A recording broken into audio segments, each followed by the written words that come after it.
It's your fucking birthday. It's not my birthday. It's almost my half birthday though. Yeah. Yeah.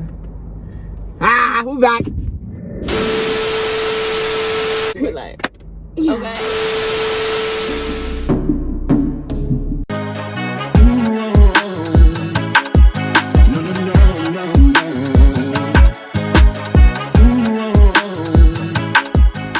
Whatchamacallit? Hey, welcome back. Boom, boom, boom. Oh, we look so pretty today. We do. We look so pretty. Trust in the process. TTP. We're back with another episode. You already know the vibes. And we have the pretty and sedity and classy and don't play with Miss Sassy and Miss Melanie. Period. Yeah. You like the movie club together though, okay? Let's get it going. It's Mental Health Awareness Month, so we gonna get a little, y'all. Just gonna be giving more real, raw type of episode. You know what I'm saying? Like, there's a lot of things going on in the world today, and honestly, apart from that, life in general can be such a freaking battle. Life be laughing real bad. And don't be laughing. She be laughing at you. It's okay. Yeah. Sometimes you gotta laugh with her, because sometimes it really isn't that serious, but it feels so serious in that moment. Literally. But you want to kick us off?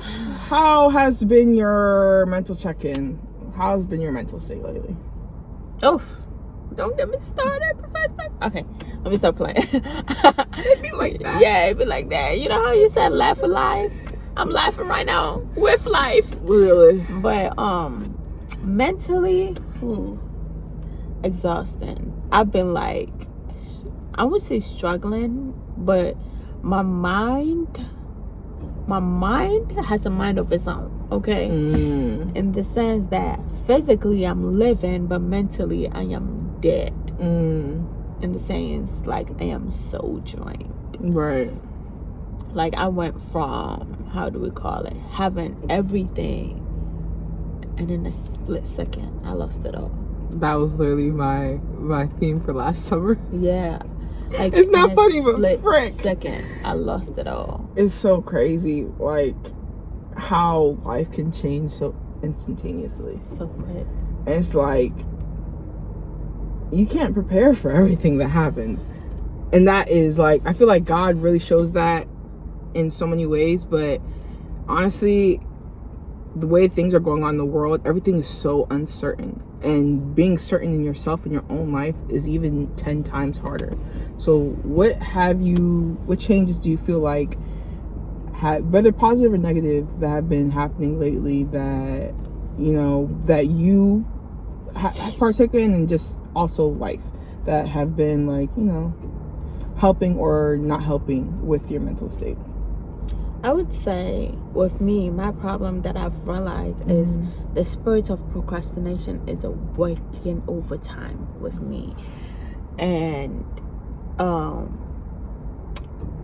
also feeling like I'm not good enough also, in the sense, like, I graduated with 2 degrees, and I went from an cum laude, that's what they call cum laude student with 2 degrees to trying to figure out how I can pass my nursing state boards.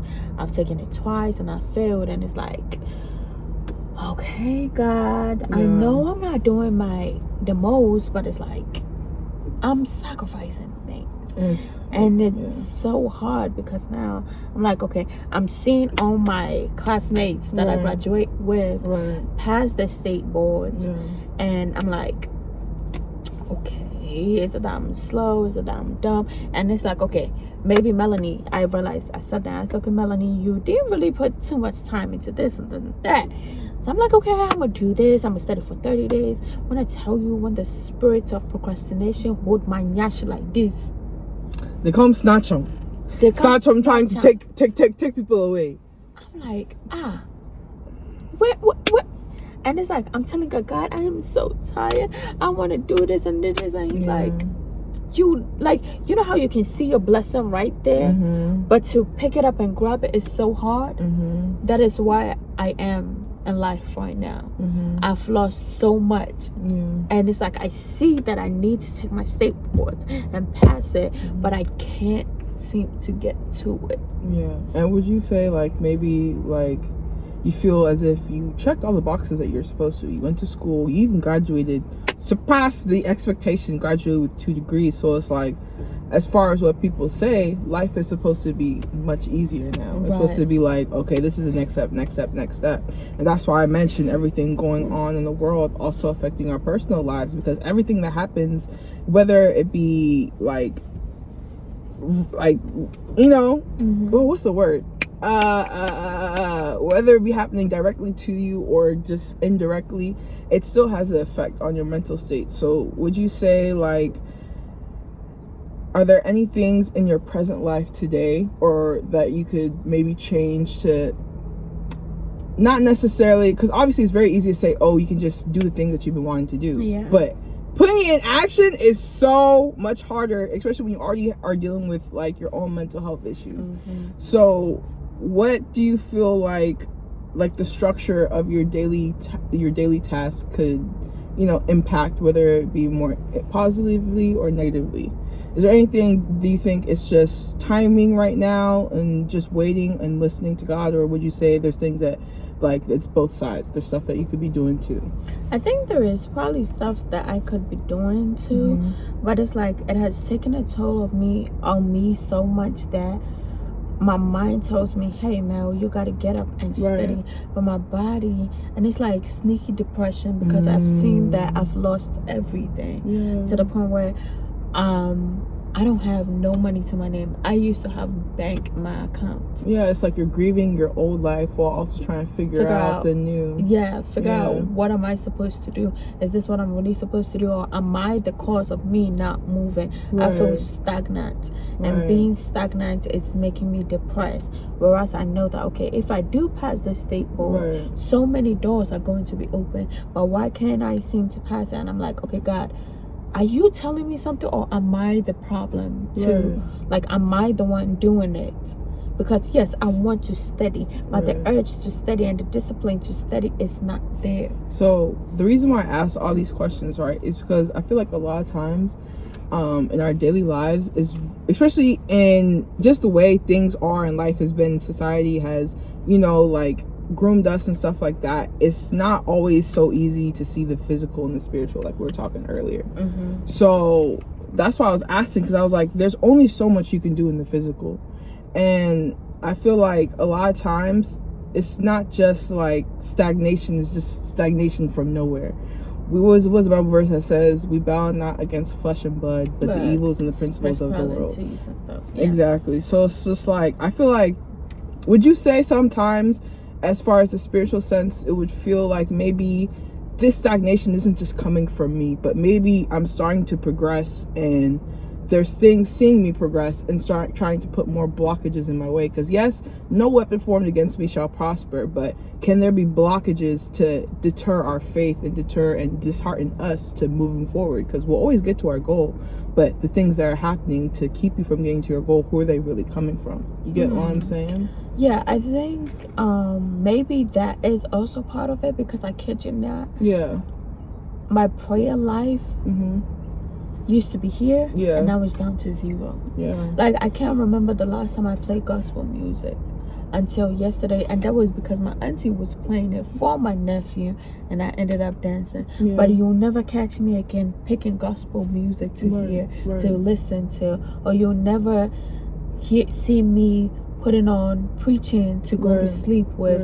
It's like prayer, how I communicate with God is not there anymore. And I can't say that, how do I love God but can't communicate with him? So it's like they see that maybe I was doing much better, and it's like, because I see that I can do it. There is no way. It's literally like, it's not that you can't physically attain what you're asking for. It's just this heaviness, the suffocation almost of your spirit, that's like preventing you from, not even preventing you, but making you feel like, oh, maybe it's not even worth it. It's not, maybe, oh, maybe I can continue to push stuff off. Maybe giving you a false perception of, oh, I have more time than I actually have. Because if they do it like that, then it's like, oh, if you keep putting stuff off, because we're making you see that, oh, you have more time than you actually do. It's like, okay, when it actually comes to the place, even though God has allowed you the opportunity, you have not prepared yourself because you've been thinking. But that's how the enemy gets us, I feel like, the most, through our minds. Because a lot of times when, like, I think we had a conversation about this like a couple months ago. I think we were talking because we were talking about you had been posting a lot more recently, especially about faith, and then you had been receiving all these like issues and stuff like that you're dealing with, and we were talking about it, and we we're like, well, that's like the enemy's favorite tool. As soon as you start really working on the inner things that you have to deal with to help you to really see the world how you're supposed to be able to work and align yourself with what God calls for you, it's like you start to burn brighter in the spiritual world. And when you start to burn brighter, you don't just attract the positives and the people that are supposed to see your light to help them, but you also attract the negatives, the negative entities that are supposed to stop you and keep you from, because what you're doing is not just about you. You are an example. And it's like, it's hard to see it that way when we feel like, oh, I don't even feel like, even me some days, a lot of days I feel like I'm an entrepreneur. So some days half of it is like, oh, do I have my shit together for real? Or do I not have my shit together? So I totally get that. But it's just like, the only thing that can stop my progress is myself. And the only way that they can interact with me is through my mind. So it makes sense to say, oh, I've been progressing, and that's why, not to blame it all, because a lot of times I feel like we can use spirits as scapegoats. Right. So it's like there's still a level of accountability that has to be had with ourselves, because yes, there's always different influences in the world. That's what we're battling against, influences. But at the end of the day, it's up to us to not only have the faith but do the work. So it's just like, I know me personally in my life recently, recently things have been more steady, because I feel like I've been a lot more consistent than I was last year. And not only consistency, but I'm seeing things, I'm not second guessing what I'm seeing anymore. Because I feel like a lot of times, especially for the sake of the love, because I'm a very loving person, I used to have hell of people around me all the time, just because I knew that's what God used me for, to be a battery, to show other people, to regenerate other people until they realize they can regenerate themselves.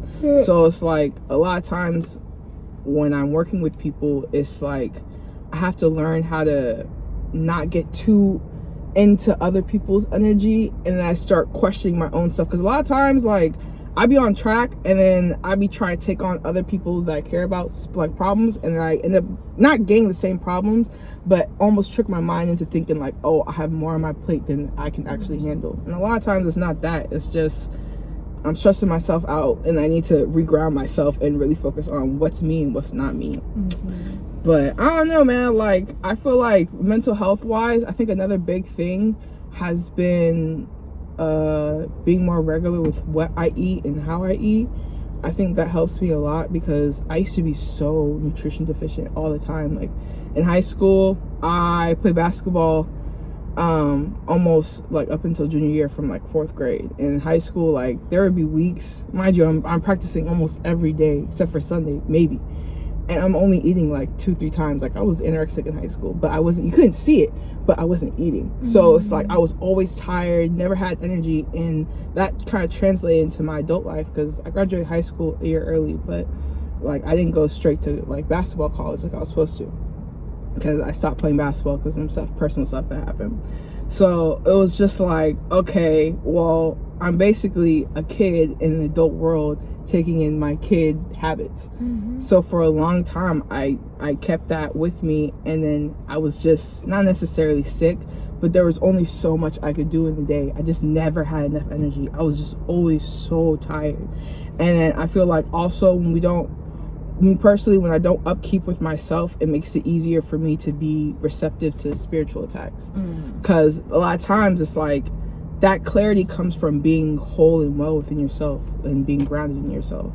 So it's like, if I'm not feeling well physically, emotionally, mentally, then it's like I start to second guess. Not only second guess, but I invite so many different thought patterns that usually are not even my own.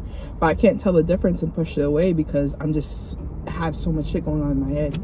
I think that the environment also is a part of it too. For sure. Because, you know, even in the Bible it says cleanliness is next to godliness. And he also said the body is a temple of the Lord, so we have to take care of it. So I realized that every time I clean my room, I am prone to, how do we call it?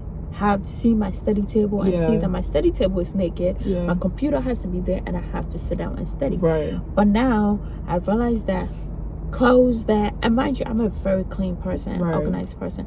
So it's like once you see clothes on my bed and on my study table, that's how you know Melanie is going through it. That part. So it's like, cleanliness is a big thing too. I never understood, the Bible always tells us things that we can use in our daily life, and we never really understand it. We be thinking it's just spiritual, but literally if you clean your room and you have that bright light, the sun rays coming in. Because even if you think about it in a spiritual sense, right? That's why it's so important to understand the spiritual, because it's just like, if you think about it, yes, you're everything happens in the spiritual first, right?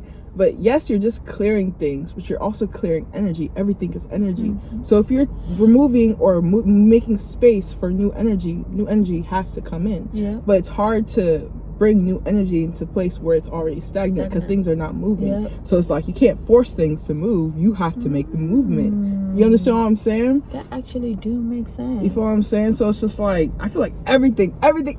See, I used to talk about this stuff all the time. I had to learn how to say certain things because I can't even lie. I used to sound like a freaking rambler. But nowadays, I'm really starting to understand how people would understand. I'm just like, okay, so I see this. Okay, that makes sense. And it's like, I feel like it's like a lot easier for me to clock things in life now. Not like it's like life is so easy, but it's just like I don't let myself get into the same things that I used to because I allow myself to see and not question what I see. I think it's also really hard when you have a certain anointment over your life, because a lot of times you're there to help the people around you. So it's like not everybody will be able to see the things exactly how you see it, because you're there to show them how to see it like that. So it's like when you're in those spaces, it's hard because it's like you have so much stuff that you're starting to understand that you want to tell people, but it's like they won't always really get it until they themselves are ready to experience it. Exactly, because only God can move hearts for real. But he will create the opportunities and the places for you to have that engagement or that what was the word that you said? Encounter through like when you're ready. But until you're ready, the things you hear will come from one ear to the next ear, even pass through your eyeballs, and you just scatter it. You feel what I'm saying? But so like, what do you think this week, going into this week, what do you feel like you could change, or not even change, but what do you want to start implementing, even if it's like a schedule where you implement more breaks, but you also, because you're implementing more breaks, you have more incentive to do more work. So it's not like you're overpowering your brain and then you're like, oh, taking a break, and then you just don't want to go back. You know what I'm saying? First, I think what I'm going to do is actually clean my room. Take out all that bad energy. Clean it. The dirty energies, the trash, everything. Clean it. Make sure I can see the sun when it rises. Clean my study table. Have my computer, my book. And eat. Definitely eat. And also, before I start my day, God, speak to me throughout the day. The mind is so powerful. When I tell you, the mind is a powerful tool. The mind and the tongue, the most powerful thing. That's why when the devil wants to attack you, he attack you first from your mind. We're gonna have another episode on prayer, because a lot of us don't really understand prayer, but like prayer, the tongue is powerful, man. What they say in the Bible, prayer is the key. Prayer is the key. Point blank period. The key. Like, you know how you want to start your car? You have a key, right? You have a key. That if it's button stuff, you button with a key. So you have to have the key. Yes. Prayer is the key. So I think I'm going to start implementing that, because I kid you not, I've stopped saying that. And I remember when I was going down the spiral and I realized that, and I caught myself, I wrote something on my mirror where I said, God, speak to me throughout the day. And my mind, let my mind, if it's going down a bad part, let me think about you. Let me think about the things that I have. I keep saying we are living in answered prayer. I bet you guys, once I pass my NCLEX, that's me living in another answered prayer. And then it'll be the next thing to stress over. The next thing to stress over. Then he will do it again. And he will do it again. He will always do it. Literally. So, yeah. I think. Oh, sorry. I'm good. Like, do that and set goals, daily goals. And I think I'm also like for myself, because I be setting goals, but then I don't set the steps for the goals to get to the goal. Realistic realistic goals, because I'm a big dreamer. Like, I know there's so much to accomplish, but it's like patience. You know what I'm saying? I'm really trying to learn patience with myself, and also really give myself grace, and starting to look at the things like the spiritual attacks and stuff like that as not like anything to shame myself for, but instead just use as an indicator that, oh, I'm going so hard that the devil has to send more people to stop me. There's something I'm doing right. Why stop? You know what I'm saying? And it's a lot easier said than done, because I literally, I kid you not, I did pray over my project. I think it was like yesterday, the day before yesterday. While I go home, I almost burned down the whole crib, bro. I was cooking. Out of nowhere, the pot just caught on fire. Mind you, I don't have a gas stove. I have an electric stove. You know what I'm saying? The devil is working. That was the same day I had to go to the urgency care for my neck. For absolutely nothing. I was there for 3 hours, bro. I'm telling you, everything is spiritual, and it's like, it's nothing to fear, because things will happen, but I'm fine. I'm here, I'm breathing. Nothing really happened at the house. There's no real damage except for the pot, but like, you know, you'll be okay. You'll be okay. Just pray so you don't have to stress as much, because a lot of times it's just like we feel like we don't have that covering, and that's why we stress. But the more you pray, the more comfortable you get with God's voice, like the less stress you have, is because you have that peace knowing he's with you. So it's like, then you can just focus on accomplishing the next step, because you know he'll always protect you and cover you. So that's one less thing, which is usually the biggest thing that stops us, is fear. It's fear. So this week I'm telling myself to not be fearful, because I have a lot of stuff I have to get done, and I need to just lock in and do it instead of stressing over it. And just, the worst thing that could happen is not now. Not no, but not now. So, you know, take that into your week. Show yourself some love. Be very kind to yourself this week. Be kind to other people. You never know what a smile can do for someone. And give each other grace. Give each other grace. You know what I'm saying? People mess up, but like, show them a little love. Things be hard sometimes. I'm learning myself, because I have certain mental sensitivities that make certain things a little harder for me, and perception a little harder for me. But everyone could do it. You feel what I'm saying? Everyone has the capability to be kind. And learning how to be kind is just learning how to understand people, because not necessarily we mean to be unkind at times, but because we don't take the time to understand ourselves. Because understanding yourself is understanding people. And everybody works differently, but when you really start to understand people's innate nature is really just to be loved unconditionally and to be understood, it's a lot easier to give that understanding to yourself and to other people as you go throughout your day, and watch how that changes your life. And that's the more understanding God will also be able to be with you in things that you want, because you're showing that you can do the same in the world. So be kind, be blessed, be patient. Anything else? Nope, she hit on the nail. TTP, we sign out. Go check out Straight Out the Kitchen with my baby Straight Out the Kitchen. If you don't follow the page, she gonna put it under there. You know what I'm saying? Interviews, if you want to do a little street interview with Come on. Me. You know the vibe. You'll get the spatula all first class. We cooking in the streets. We cooking in the streets. We cooking for the Lord in the streets. Amen. Cooking for the Lord. Bye.